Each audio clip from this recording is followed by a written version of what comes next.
folks, I'm not going to bore you to death with PowerPoint, but I am going to give you a PowerPoint because it just helps me structure what I'm saying to you. And there we go. Because I am famous for whittering on, and if I have something to speak to, it might keep me a bit more focused and better behaved. Now I'm seeing little interesting messages. Right. Okay. Can everybody see okay? Shout if you can't is probably easiest. It's come up for my screen. Is it come up for everyone else's? A couple of thumbs up if you can see it. Yeah, I can see some nodding heads. Fabulous. And are you seeing it like large enough? You can all kind of see the content. It's not got loads and loads of words on it. Okay, cool. I shall fire away. So, good morning. Thank you for having us, Joe. Really appreciate it. It's really important to us that we get time to speak to local community groups. So I'm going to just give you a bit of a picture of, so I'll go on to slide 2 because that tells me what I'm going to talk to you about. So I'm going to give you a little bit of an introduction to Hampshire and Isle of Wight Community Foundation, including some things that are coming up or are available for Southampton. And I will do very quickly, though, because I don't want to bore you all to death, a little bit on what we can't fund and a few top tips for applying to us for funding. But I'll try and keep that quite brief because sometimes the specifics around that get a bit difficult when there's a whole group of people. So just to give you a bit of an intro as to who Hampshire and Isle of Wight Community Foundation are, if you haven't come across us before. So we are a place-based funder, so we fund exclusively in Hampshire, Portsmouth, Southampton, and the Isle of Wight. So whereas Andrew, when he talks to you, is talking about national programs, we are very locally focused. Now, when you are thinking about applying to us, and you'll see that as I talk about what's available, what you'll notice is that we have funds. I always feel, I came from a fundraising background when I came to Hampshire and Isle of Wight Community Foundation. I always feel that from the outside looking in, we look pretty bonkers as a funder because you can't look at our website today and know that you're eligible for funding or not eligible for funding, except for a very specific funding program that is showing at the time. And that is because we have an endowment fund, but some of the funds that make up that endowment fund are restricted about what we can do with them. In fact, they're all restricted, but some of them more restricted than others. So, for example, we have a £15 million endowment fund altogether. There's a good £2 million of that is restricted for use in Portsmouth. So that bit is completely off limits to people working in Southampton. We also handle funds that come from other organisations. So, for example, we're handling a fund at the moment from Heritage Lottery Fund, but that's restricted to the Isle of Wight. We handle funds on behalf of companies. And for those of you who have worked with companies in funding before, our experience with them is no different than what yours is, which is that they have very particular things that they want to achieve with that funding. Our role when we're working with those corporates is to ensure that those needs are fulfilled, that funder's needs are fulfilled. So very often we'll be working with a funder who's got a reasonable amount of money for grant making, don't want to give that grant to one individual organisation, so we would run a grants programme for them. So a classic example would be Moneybarn, who we have worked with for a few years. We're not working with them this year, but they were specifically wanting to work with groups working on social and financial inclusion activities. And they had a very specific geographical range. It was the M27 corridor, and working with young disadvantaged people and working with smaller organisations. So that fund would have loads of different restrictions on it, and you have to meet all of those criteria before you're eligible for that fund. So I think it can be quite hard to kind of get your head around what it is that we're aiming to do as a funder. unless you understand where those funds are coming from.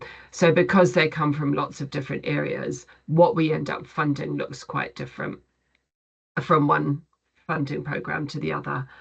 I will just talk in a minute about our themes, because that can help you understand what you're like. If you're working on any of those themes, then you're more likely to be able to come to us for funding at different times. So I hope that kind of helps, just to give a bit of a picture of that kind of where the money comes from, explains how it goes out from us as well.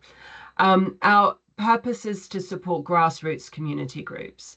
So I looked at some of our data recently, and a recently fairly large grant program that we had, the average turnover of the community groups for that period was less than £100,000. So actually, by and large, we are funding smaller community groups. Generally speaking, we don't fund community groups or charities that are turning over more than £1 million a year. So generally speaking, we're not looking at those organisations. We do fund them for specific programmes periodically, but for most of our open funding programmes, turnover would be a maximum of £1 million, and sometimes it's specifically less than that, like the example I gave you with Money Barn. The core purpose of Hampshire and Isle of Wight Community Foundation as a funder is to tackle poverty and inequality, and we mean that in its broadest sense. So I'll talk a little bit more about the themes in a moment, but we mean that in its broadest sense. So in terms of scale, last year we made around 250 grants, totaling 1.1 million. And again, because of where our funding comes from, that can change quite massively from one year to the next. So during the COVID period, for example, we handled a couple of really big grant programs, one from National Emergencies Trust, others from other sort of quasi government bodies and so on. So we were, for a couple of years or 3 years over the COVID period, making grants worth around 2 million in total. So it really depends on where our money's coming from as to how high that grant making figure would be in a given year. I'm not going to go too deep into this, but this is information that's available on our website. But underpinning what we're trying to achieve is the sense that we want to enable communities to flourish. And that's about supporting community groups that are doing that. Each of you will know within your own, the demographic of the clients that you're working with, or the, geographical area that you're working with. What we all want to see is to see those communities enabled to flourish. I was interested to see this morning that there's some new research about almost that very question, but I think it's more on that happiness index, and that the UK was ranking 20 out of 22 countries surveyed. So we all know there's a lot of work yet to be done in that. So we see ourselves as the enabler of the work. Obviously, as a funder, we're not doing the work, but when we fund an organisation, our aim is that we're enabling the community group to do that work to help enable communities to flourish. If you've applied for funding with us before, you'll know any one of the three of us, or maybe all of us. We actually have a team of 9 people now, mostly part-time, but we've got a couple of full-timers now, including myself. Our grants team are both part-time. So some of you will have met Joanne Davies, our grants manager. Some of you will have met Catherine Gardner, our grants administrator. Every single application for funding at HIWCF goes through their hands. So they see every single grant application. And, if you go to fund affairs or anything like that, you're likely to have met one or both of them. And we want organisations to see us as being a funder that you can talk to. So we do really encourage you to get in touch with us if you're ever unclear about what grant criteria really mean, or if you're worried about reporting on a grant or something like that, talk to us. Or if things have gone wrong in the grant period, because that happens, just talk to us. And it will always be one of the three of us that you would be having those conversations with. More than ever, it will be Joanne and Catherine. So I wanted to just talk about our impact themes because that can help you as a potential grantee understand what it is that we're trying to achieve. So the golden thread is poverty and inequality. So any theme that we fund against, every single grant is tagged to a theme, but throughout all of those themes, we're expecting to be supporting communities that are facing poverty and or inequality. Sometimes I would say inequality and disadvantage, because for some communities they might find it quite hard to see themselves as, you know, impoverished or unequal, but disadvantaged would be, you know, kind of a nicer catch-all, and we do kind of interpret those in their widest sense. And that's really important. You know, we don't want to be, you know, I don't want to be seen as cynical about other charitable activities, but for example, we do very little in the arts field. So we wouldn't fund opera, for example, which, you know, can be a legitimate charitable aim. What we might do is if we had an application from a small opera outfit and they wanted to do some inclusivity work on, you know, accessing opera as a career, or, you know, kind of the backstage stuff and so on, or something like that, we might be interested in that if they were working with poor or disadvantaged communities.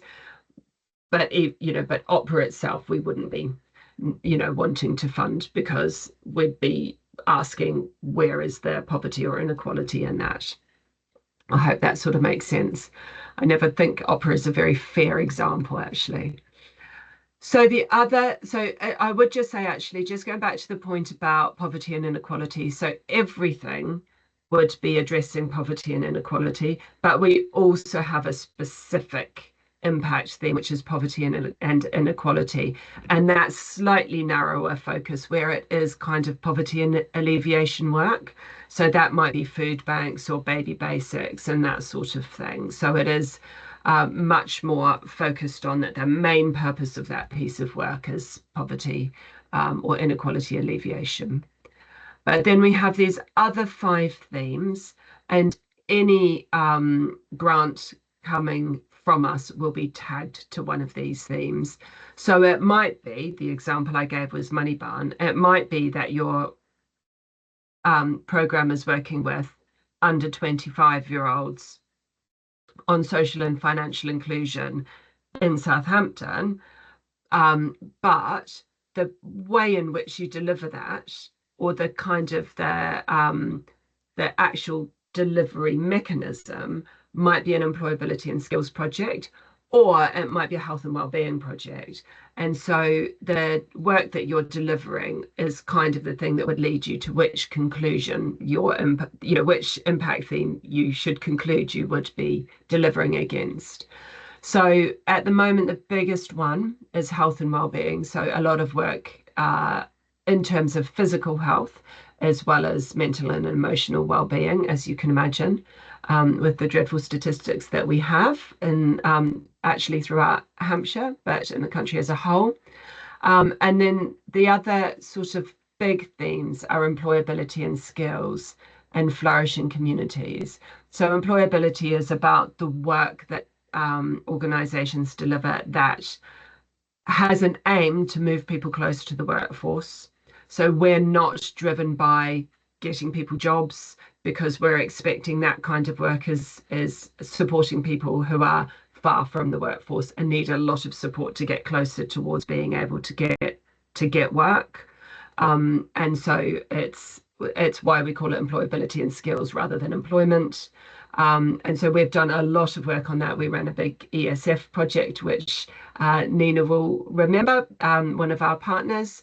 So that's an important yeah, theme absolutely. for us. That was more employment than employability, as far as I remember. But well, no, we never had employment as a required outcome for that. Oh, though. good. Oh, So good. So maybe I'm getting it confused with another one. It was reported on that Yeah. program, because ESF wanted to see that longer term, did people stay in work?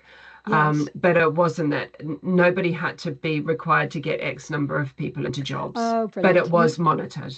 Yeah. My memory fails me the best. I know, it's all right, but it's also because it was just a bit of a distinction that for lots of groups found that quite hard, but they were never measured on keeping people in jobs, because that's out of your hands, right? Or getting people jobs, also out of your hands. Getting them more able to get towards that, definitely, that was what we were measuring. And then flourishing communities is about all of the different activities that you do that enable your communities to flourish. So actually, quite often this is one that makes sense to a lot of people, because you might be doing a crafting club. It might have loads of other outcomes, but actually what you want to do is bring people together for a crafting club, because that, it's people with dementia and their carers or something like that, and you're just wanting to enable that kind of socialization and the connections that are made out of that sort of activity. Then the two remaining themes, which are a little bit smaller, but it's largely because of where our funding is currently coming from, is crime and safety. So under that theme, actually a lot of the funding is related to domestic violence and abuse, domestic and sexual violence and abuse. But it is, you guys know this, there aren't a lot of organisations working in the county. And a couple of them are ineligible because of their turnover. So it's small at the moment, crime and safety. And we don't have a lot of money coming into us on crime and safety, but we are quite keen on developing that area, and particularly around the work that people do either with people in the criminal justice system, because there's a lot of good work that can be done there, both for victims and so-called perpetrators, but also because in the criminal justice system, a lot of people are victims anyway. And then the environment is again a small thing, because we don't have a lot of funding coming to us for environmental work. There are other funders doing that, but it's an area we want to develop, and particularly where work can be done with a more mindfully, with the environment in mind, whatever you do. So we're still kind of developing that theme, but there is currently not a lot of funding available for it. So just the one slide that you're all keen on hearing about. So we advertise everything on our website where it's an open grant making program, but we also have quite a lot of grant making that is what we describe as closed or invited, that you don't see on the website, because effectively it's a donor advised fund. It all still has to fulfill our normal due diligence requirements. It has to come within the themes and so on, but it's not open for a whole lot of people to apply for. So I can only ever talk about the open programs. For closed programs, we would either do the research, or there would be an obvious group that we would be recommending, or the fund holder, the original funder, would have something that they want to fund themselves. So the funds that are of interest for Southampton-based organisations, get active, get involved. So that's closed for this year, but that's a sports and physical activity program, and it's about grassroots sports and physical activity. Actually, we will fund cricket or football or whatever, but we want to see how that's being inclusive for a local community, or addressing specific needs of a community rather than just local football club. But we do a lot of kind of things like chair yoga for older people and that sort of thing. So it has just closed for this year, but will open again next year. It's an endowment fund, so we'll be running that forever in one form or another. Including communities is our biggest fund. So it is always worthwhile applying to including communities. It covers the whole geography that we cover, though. So it covers Hampshire, Portsmouth, Southampton, and the Isle of Wight. So it's really competitive. But we're just finishing determining the criteria for that now. And that addresses, that speaks to that flourishing communities theme as a rule. So it's looking at the kind of work that enables communities to flourish. And you can actually take a look on the website and see old criteria, because it won't change hugely. It will probably narrow down, because we tend to be really heavily oversubscribed for including communities, and we don't want you filling in lots of application forms that you've got very little chance of winning. So we're trying to make sure that it's very clear what we're looking for, so that you know early in the application process whether or not it's really worth your time to apply. Then the last one is, some of you will be aware of the Ford community funds. It's an endowment fund, but we're taking that to a 2-yearly cycle. It's not a huge amount of money every year, so we're taking it to a 2-yearly cycle so that community groups aren't repeatedly applying and being turned down because there's just not enough money in that fund.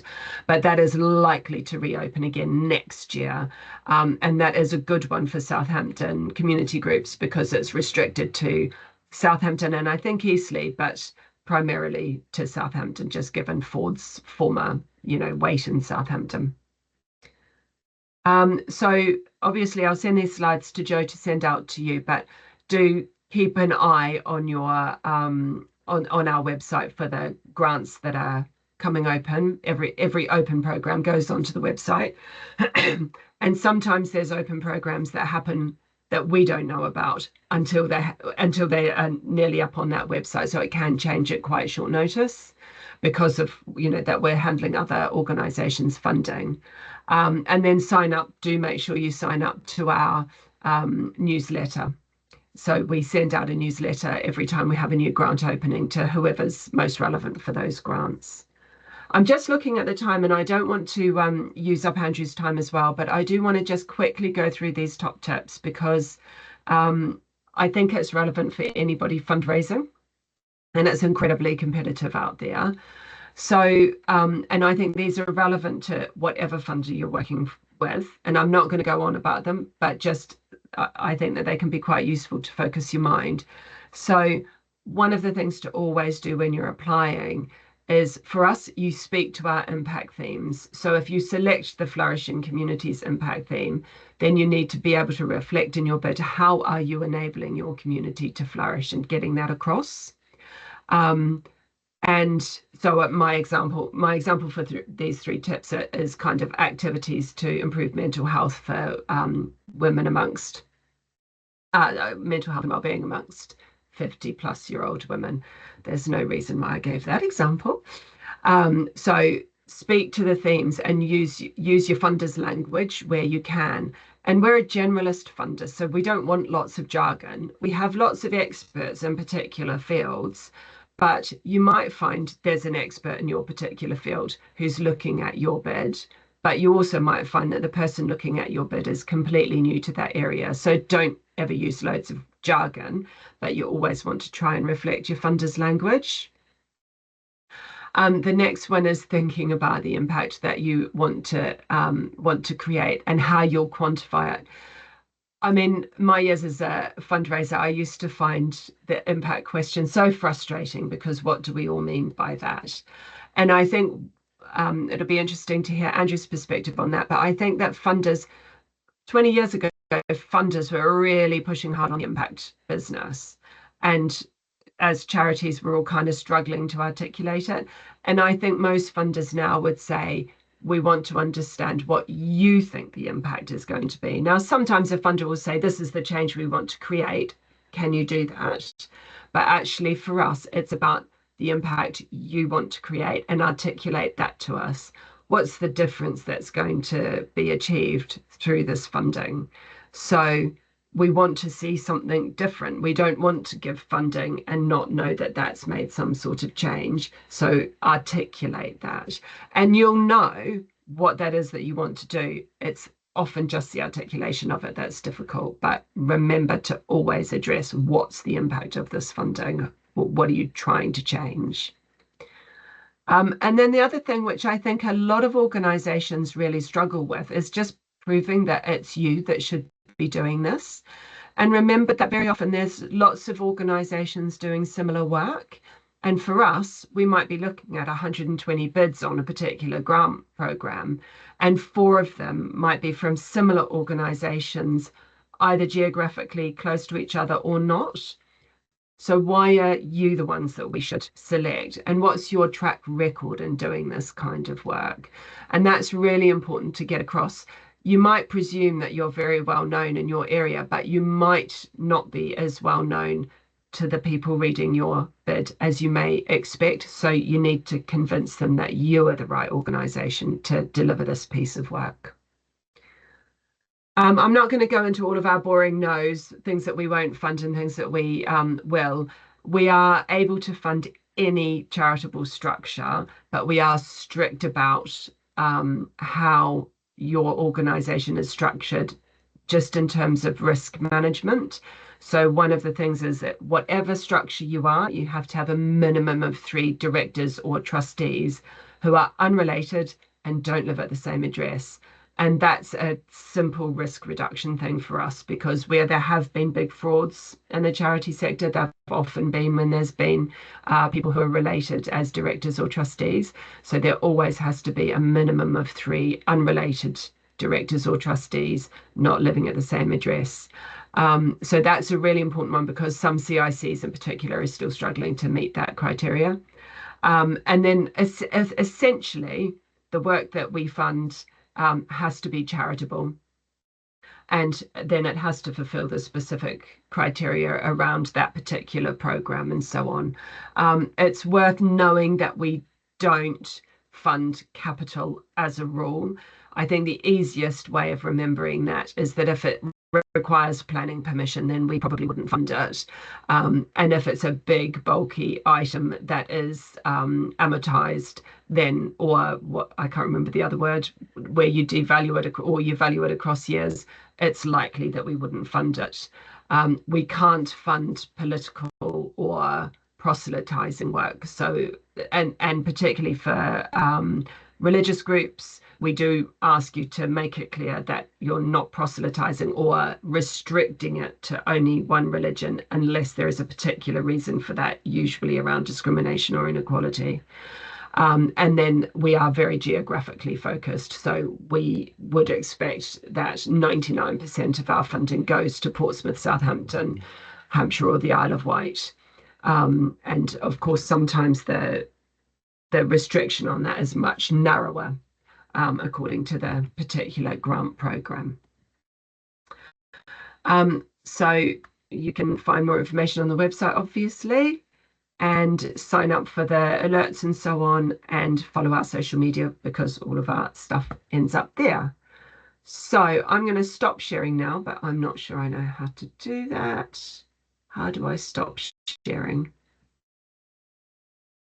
If you click, there should be a. Stop. There's a button that says stop sharing. That's clever, isn't it? Yeah, I was just looking to see if I could do it. If I could do it for you, but I couldn't see how. Right, Jackie, fantastic. Thank you. Amazing presentation. If you have a question, could I ask you to pop your hand up using the raise hand function on Teams? Does anyone have any questions for Jackie? Angie. Not a question, just a comment, really. I recently rang the HIWCF to ask a question, got an answer straight away, went off with my answer and knew exactly what I was doing. So I echo what you say about being, we'd like to have a chat with you, sort of like funder. Oh, well, I'm very glad that was how that statement came out, Angie. There was a moment there. Very positive, thank you. Great. Thank you, Angie. I really appreciate that feedback. Thank you. Thank you, Jackie. Thank you, Angie. Fabulous feedback. Yeah, I agree. I think it's really important to, in all these kind of works, to actually kind of talk to one another about what the expectations are and how we can address and manage those. It makes us feel much more confident than we're not just kind of making a bit of a stab in the dark as to what we're trying to do or what we're trying to bid for. Brilliant. Does anyone else have any questions or comments for Jackie? I was just going to say, actually, further to Angie's point, is that funders, not just us, actually, because the funding environment is so hugely competitive at the moment, most funders would say that they feel like they can't answer all the queries that are coming into them. And so there's this kind of simple rule of thumb, I think, which is, obviously look at the website first and only call your funder if you can't find the answer on the website. And it's quite tricky, because you do want to have a good relationship with your funder, and we know lots of the community groups, and if we're out and about, I mean, I've been caught by one of my community groups when I'm in the changing room at the swimming pool. We know lots of people. That was quite embarrassing, by the way, but we know lots of people, and that's good to have that relationship with us. But A, it doesn't affect how the decisions are made around your grant. We still do all the due diligence. And B, if the answer's on the website, we'd prefer you start there, because we don't have, nobody feels like they have the time to answer all of the queries to the level that we'd like to be able to. But I'm glad you had a good experience with us, Angie. Yeah, me too. It was a very quick conversation. I can't find this on the website. Am I interpreting this? I haven't got the answer straight away. And that's helpful for us too, because, we're also just humans, and we put together things because, we have lots of different types of experience, but sometimes we miss something. And so actually it can help us to realize, okay, we need to make sure that this piece of information is made clearer in future and so on. So absolutely. Thank you both. That was really brilliant. Any other questions for Jackie before we hand over to Andrew? That's cool. What I would say, just as a kind of general, if you do think of anything, pop it in the chat, or I think there was, as I say, just a conversation. If you do have a question, people can get in touch with you guys afterwards. Yeah, so go from there. Cool, Andrew, I'll hand over to you. Jackie, thank you so much. Pleasure. All right, thanks, Joe. And obviously, at the end of mine, if any questions are relevant, Jackie, you may want to jump in if necessary. I am going to bore you slightly with a presentation, just because that's how the lottery make us do it. But ultimately, most of what I'm going to share with you is on the website. So hopefully today will be more about any questions and clarifications that I can make for you on the changes that have happened recently. Let's just try and share this.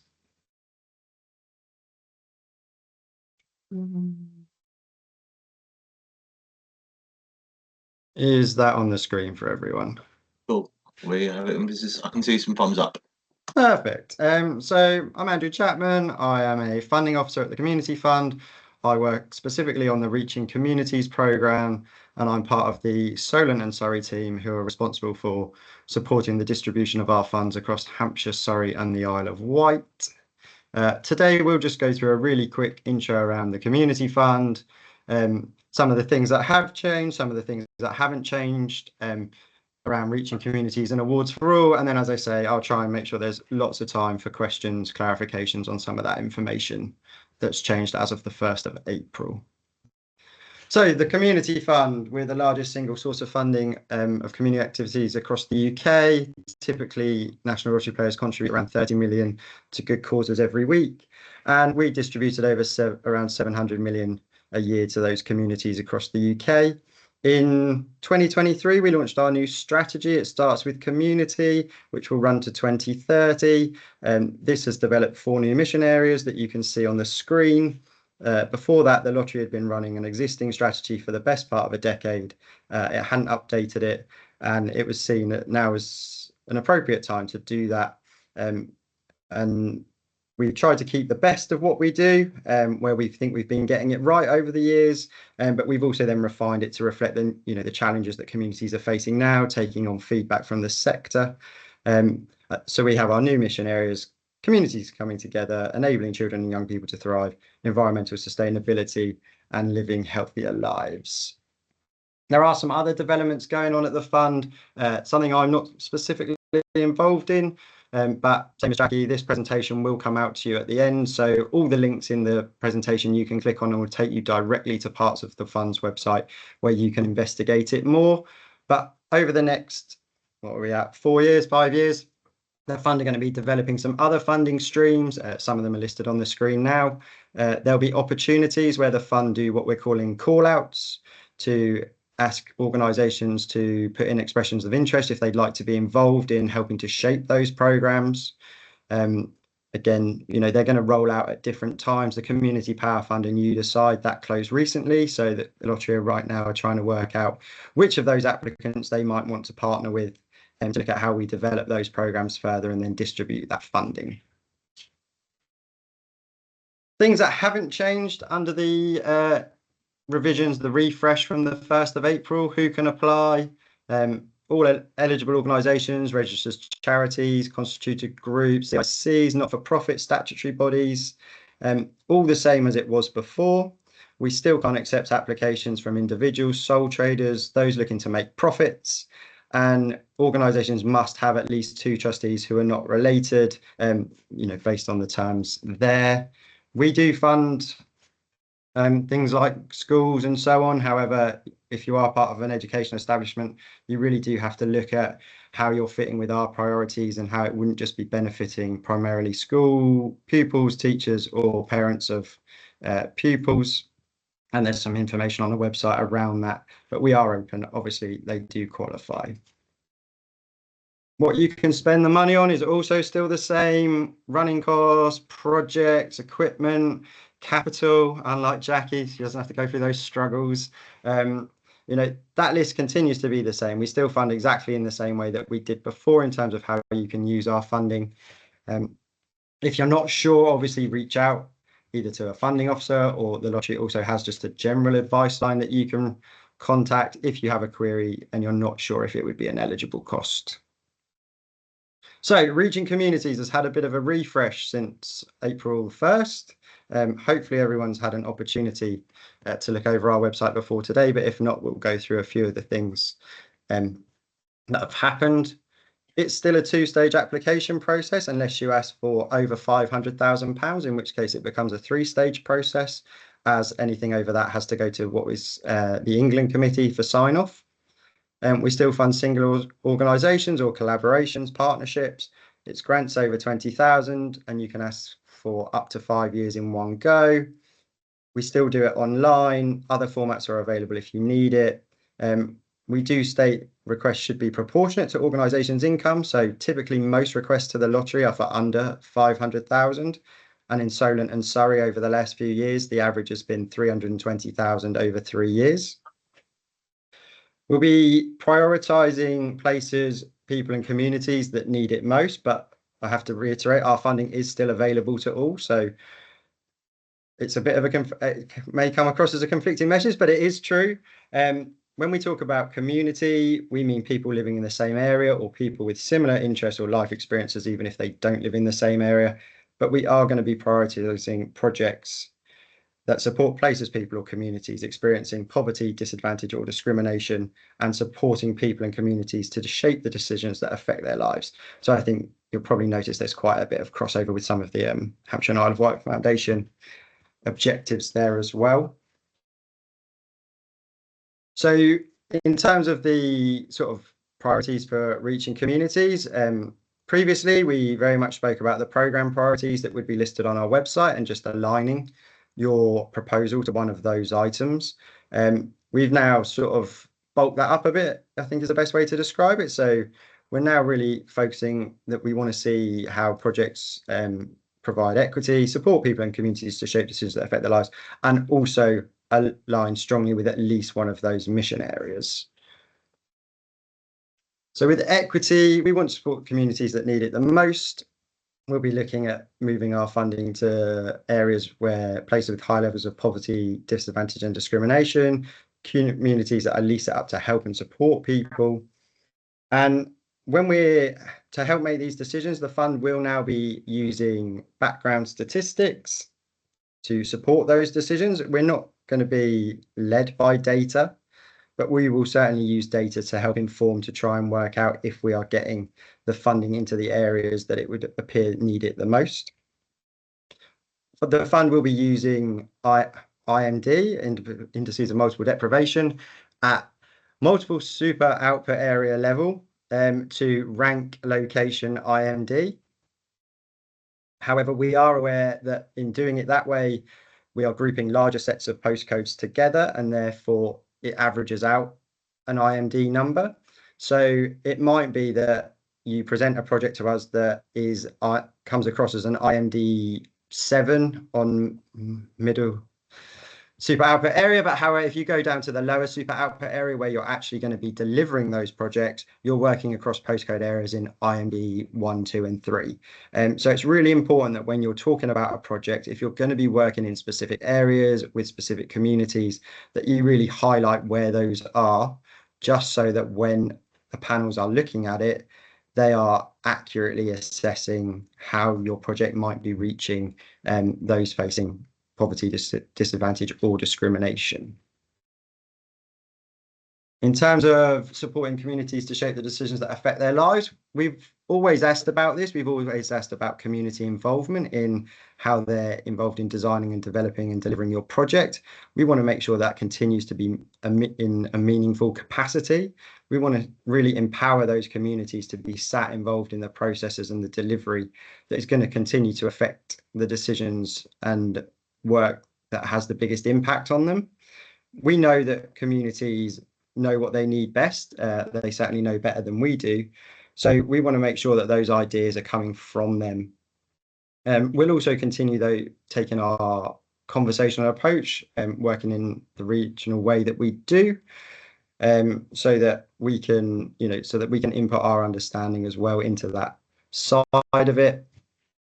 And then arguably most importantly, you're going to want to make sure that any proposal you send to us aligns with one of these 4 mission areas.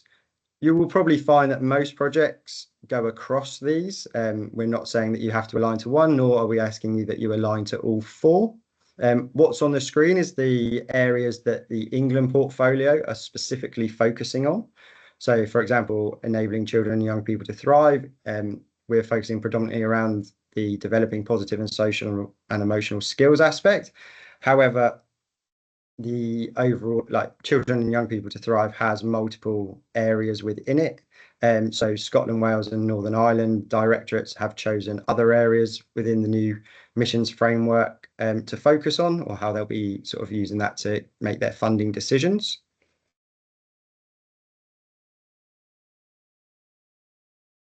You will, I'm not, to save time, I'm not going to play that. 4 minutes of that.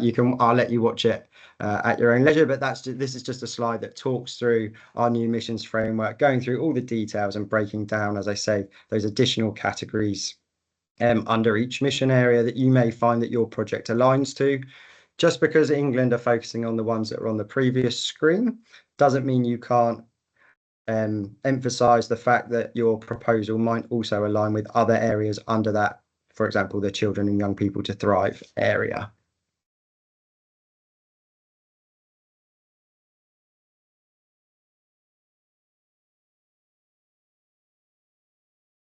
There we go.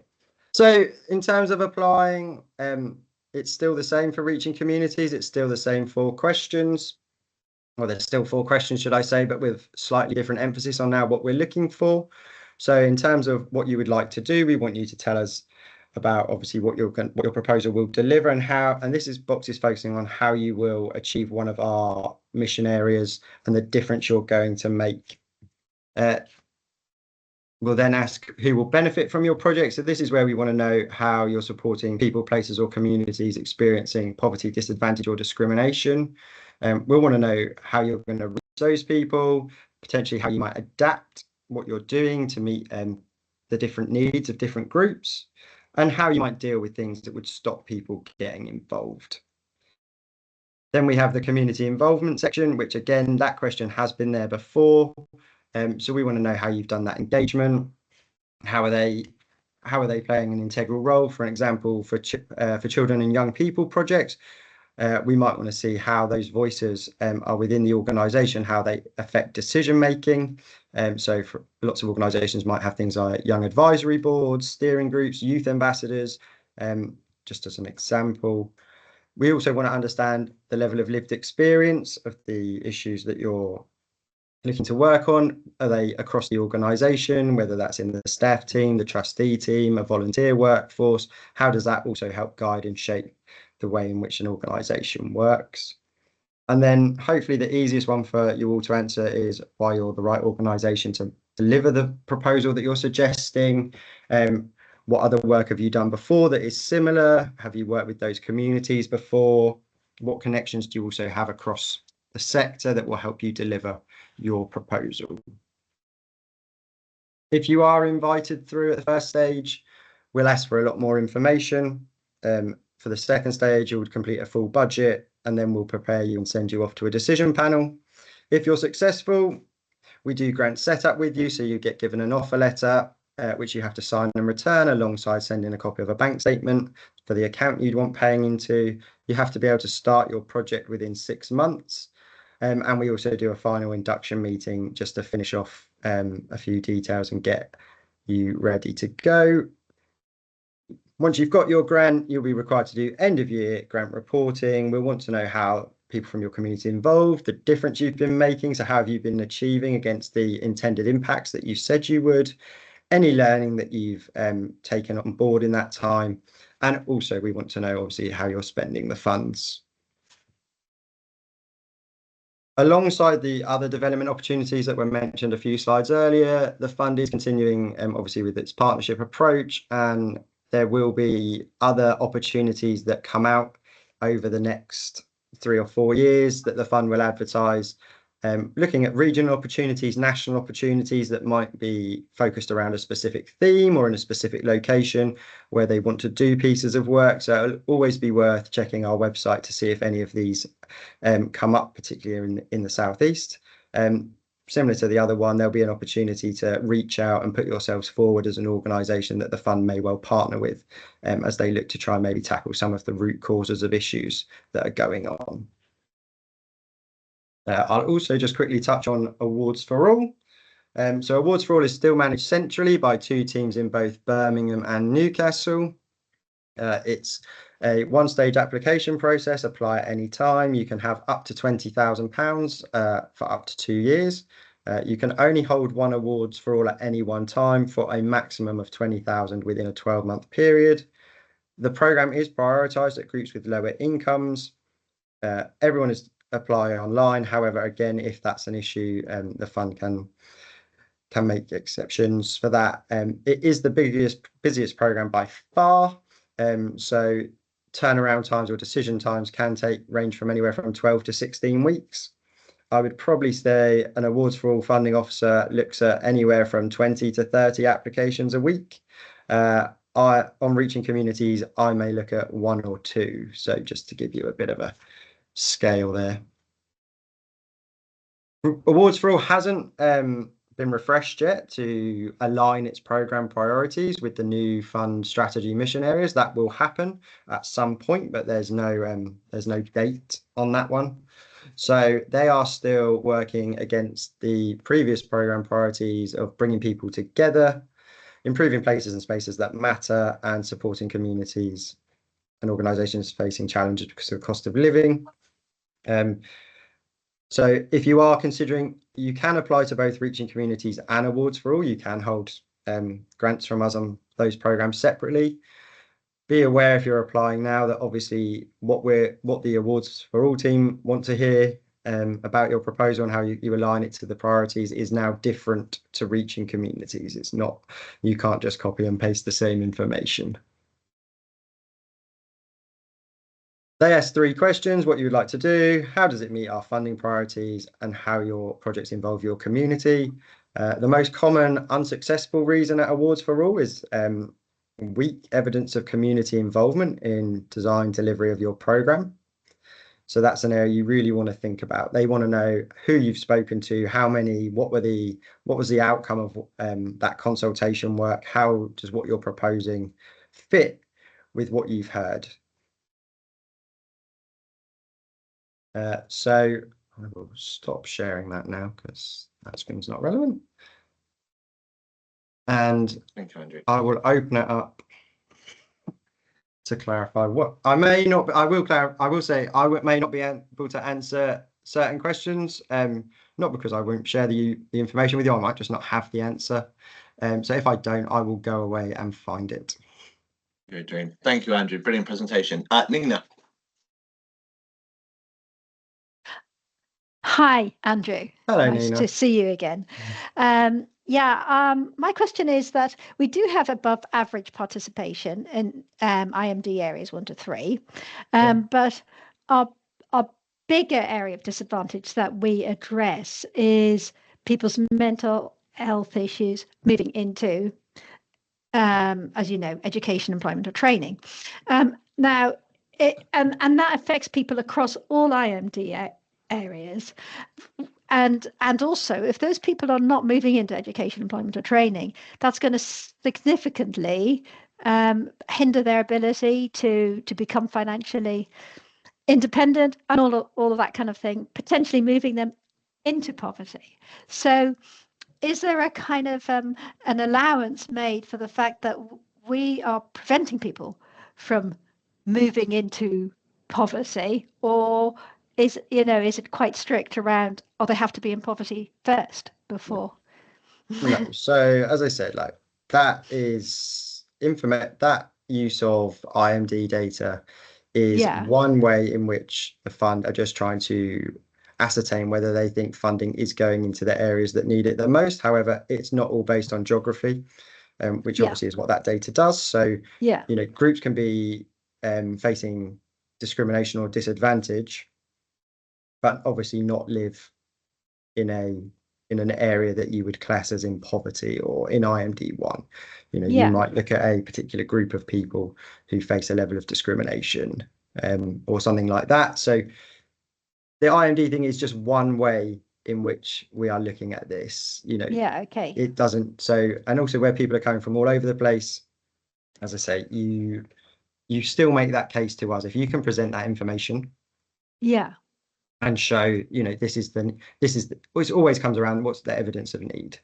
What we're looking at is if the evidence of need doesn't appear to be that strong, and you're also doing it, for example, maybe in an IMD 10 area.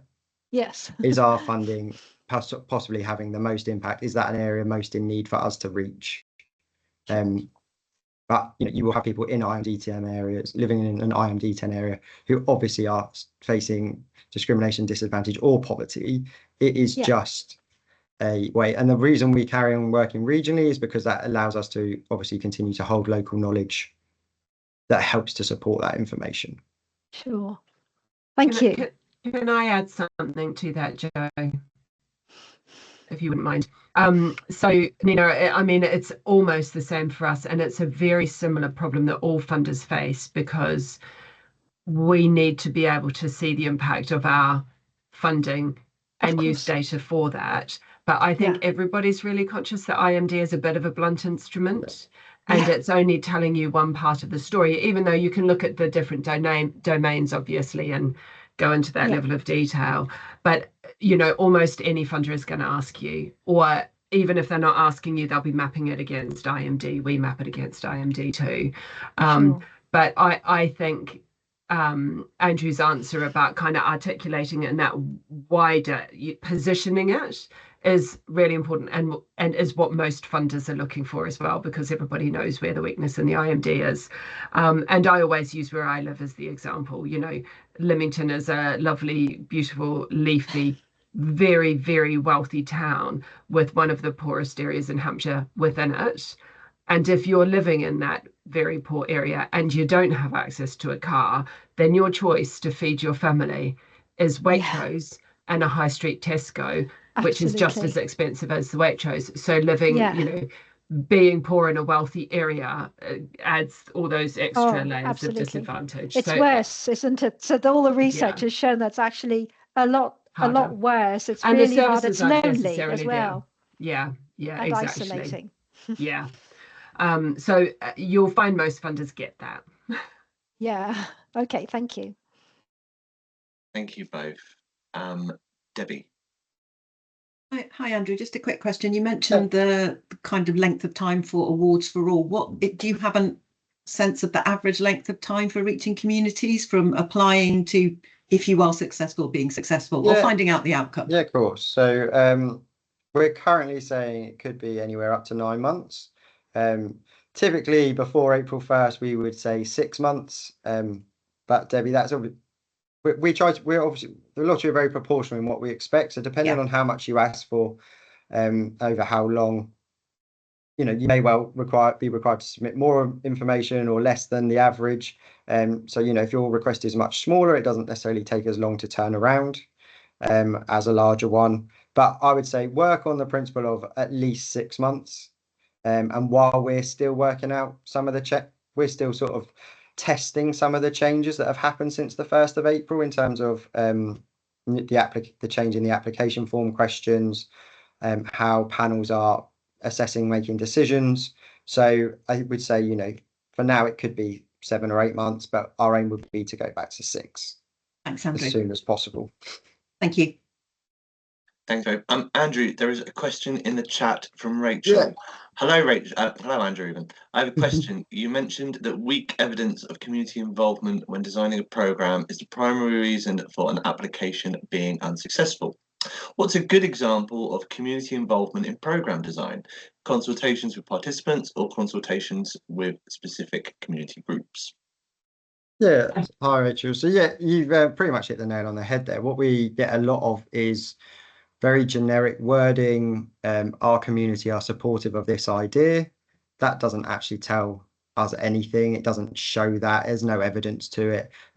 Again, being proportional, like when we say consult with your local community, or if you are going to work with a specific group, then yes, obviously their voice is very key to that, and hearing from them. We're not asking you to get 1,000 people to respond to a survey or a questionnaire, but it's just being able to show the evidence that you have gone out there and engaged with those groups.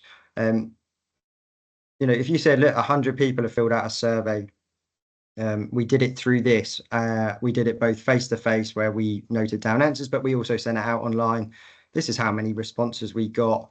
These are the issues that that community said they were experiencing. And what should happen is the proposal you're putting forward to us should reflect in some way that it's going to address the needs that have come out of the consultation that you've done. I sat with a group once where, having spoken about this, the individual said, okay, so we'll just put a survey out that basically they give the answers that we need to justify the project we want to do, which isn't what we want to see at all. And having spent 10 minutes discussing it with them, it was quite disappointing to hear that was going to be their approach. There is no right or there's no better way to do it, because every group will do it differently relative to their capacity, experience, ability, and so on. So we take all of that into account. But what we want to see is that those possible those beneficiaries that your proposal will support are in there. They're saying they've got mental health needs, and part of the reason they feel like the issues around mental health are there is because, maybe let's use Nina's example, lack of education, employment, training opportunity. So we would want to see that your proposal reflects that. Obviously, if they say it's to do with something completely different, then we wouldn't want to see a proposal that comes in to do education, employment, training. We want it to be reflective. So yeah, it's hard to say because everyone's different. Panels judge it differently. But if you can't evidence anything, if you're very generic on it, then a panel's, you're not going to meet that part of the criteria strongly, and it's likely to be unsuccessful. Thank you, Andrew. Thank you, Rachel. Leslie, and then Cara. Yeah, hello. Both really, but I think mainly to Andrew. Spectrum Centre for Independent Living is an organisation that's run by and for disabled people, and we actually in its entirety own a building which is called Unity 12. Now we've got lots of it's an older building, and we have lots of maintenance issues, and and like, for instance, our lift is out of action at the moment, which is a really bad reflection on a disability organisation. Now I'm just wondering whether any of your funds would actually do anything for like maintenance costs, like one of our flat roofs needs doing, for instance.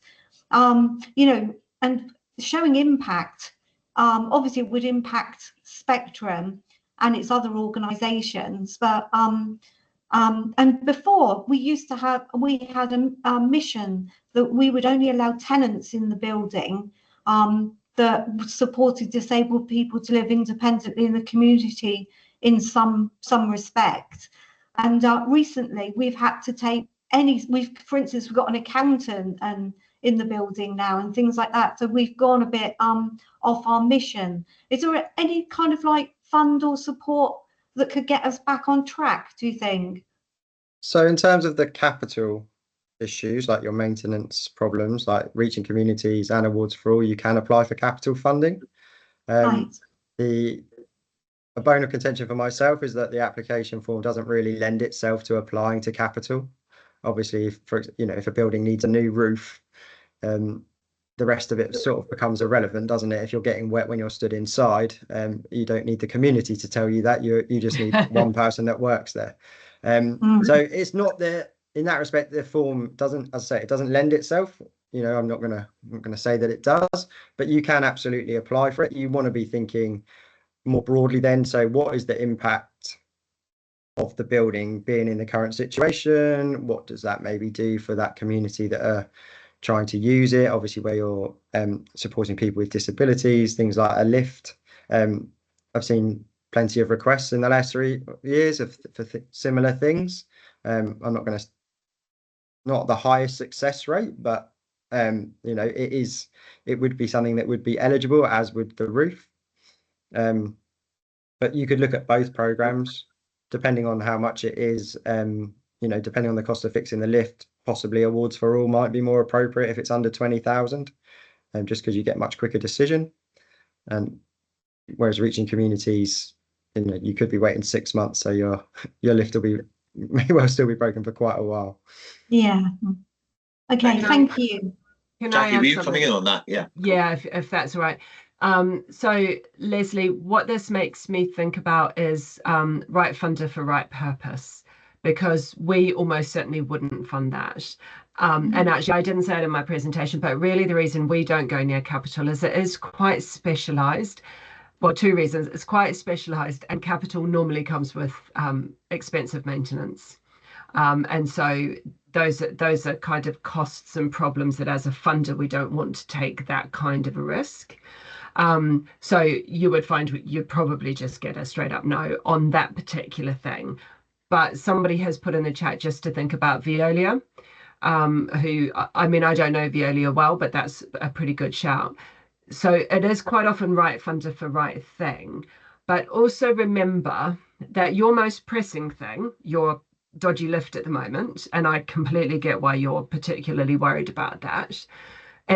If your most pressing thing isn't a very easily funded thing, then look to the funders for other things that are more easily funded that you might normally fund out of your operating budget, that might be being funded by you as an organisation. Because if you can get funding that releases other money, then you can use that other money on the lift. So, and sometimes it's quite hard to see that because it's the wood for the trees, right? Because you're worried about, oh my God, we can't get our staff into work, or we're scared they're going to be stuck in the lift all day. Obviously awful. But it might be that something else is much more fundable. So you could go to a funder with that thing and release the money to spend on the lift or flat roof or whatever. Brilliant, thank you. Cheers, guys. Thank you both for that. Cara. Hi. Yeah, I'm literally just been working on a Reaching Communities application. I've been working on it since before the 1st of April when they did the changes, so I was waiting for that to come in. I work for a housing association, so we're quite a large organisation, but I'm applying specifically to convert an allotment plot into like an accessible allotment plot. So my question is just about the bit where it's asking about how we support people to have real control over things that are important to them, like implementing services. Now, do I need to put something in there on an organisational level, or am I talking more about directly just with the community that I'm working with? You could do both, Cara. There's only 750 words. Yeah, and that's not a lot. No, obviously, and there's a reason why we only want it to be 750 words. Yeah. Because we want you to be direct and to the point. That lived experience aspect, that community voice, that we want to see that coming across at all levels. So if you're trying to make a space more accessible, what's the reason it's not accessible? Who are the individuals, who are the community groups that are going to be benefiting from that? So disability, for example, is a really good example of, historically we see a lot of organisations supporting people with disabilities, but there's nobody across the organisation actually with a disability themselves. So there's that other people are making decisions for them, and they might just ask what's going on. They might ask for an input.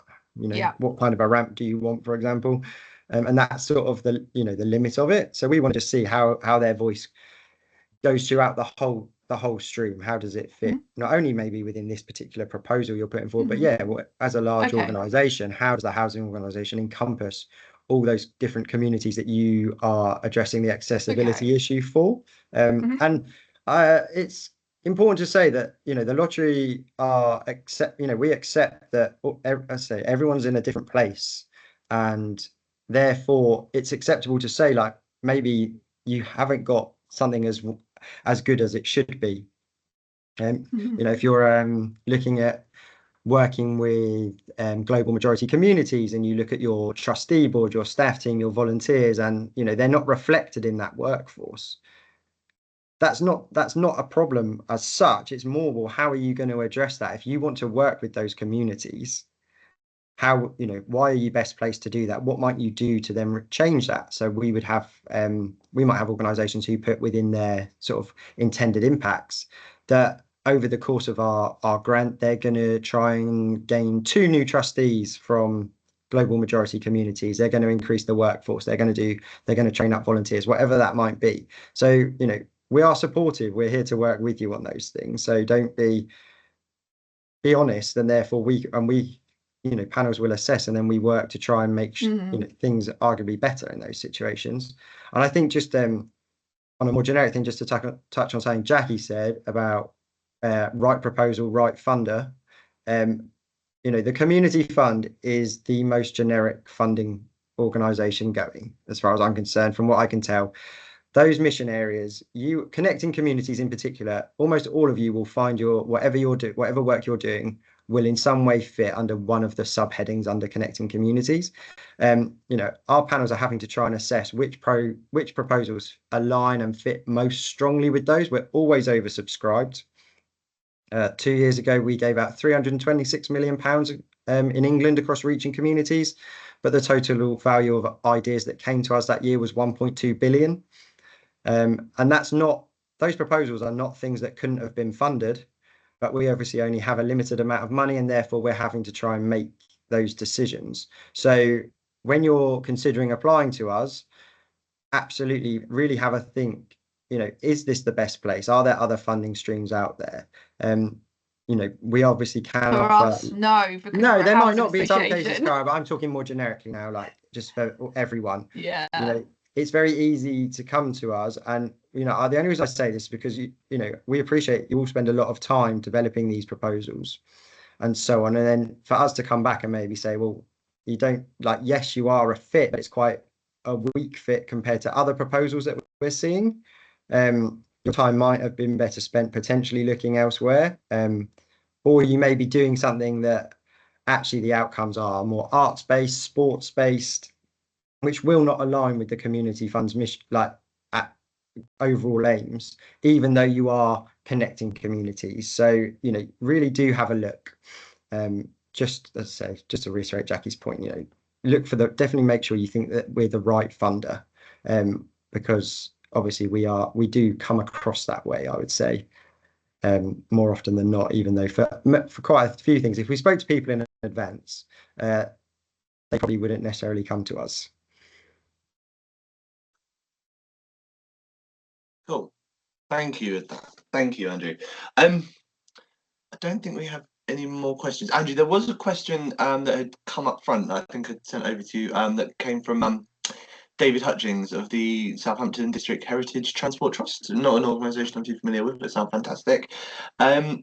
Is there a funding stream to facilitate joint projects between apprenticeship providers and real heritage engineering tasks? Any ideas, or is there something not a specific one? No. I wouldn't say. I mean, if it's heritage linked, obviously my first port of call would be to go and look at the Heritage Fund and see how it aligns with them. Obviously, they could apply. It would be about looking about how that particular proposal that they're speaking about, apprenticeships for heritage projects, would link with our program priorities, with our mission areas. As I say, something heritage based. First port of call would be go to the Heritage Fund, as I think that's more likely to be where they'll find some alignment. Fabulous. Thank you. I hope that helps David, I saw you writing away there. Yeah, cool. Thank you. Brilliant. I think we've come to the end of this part of the session then. Fantastic. Just before I thank our speakers, I'd just like to mention something that Andrew and I have put together at SVS. So we're going to be doing some funding clinics at the end of May here at the SVS office. I'm working on doing a Microsoft booking forms, so people can book a time to come and speak to Andrew. They'll be hosted at SBS.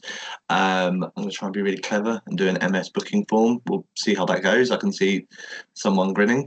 So 2 people in fact. So I'm going to try and do those, but we'll be doing those on the 28th of May out of one of the rooms here at SBS. So I'll send the booking form out for that when the presentations come out.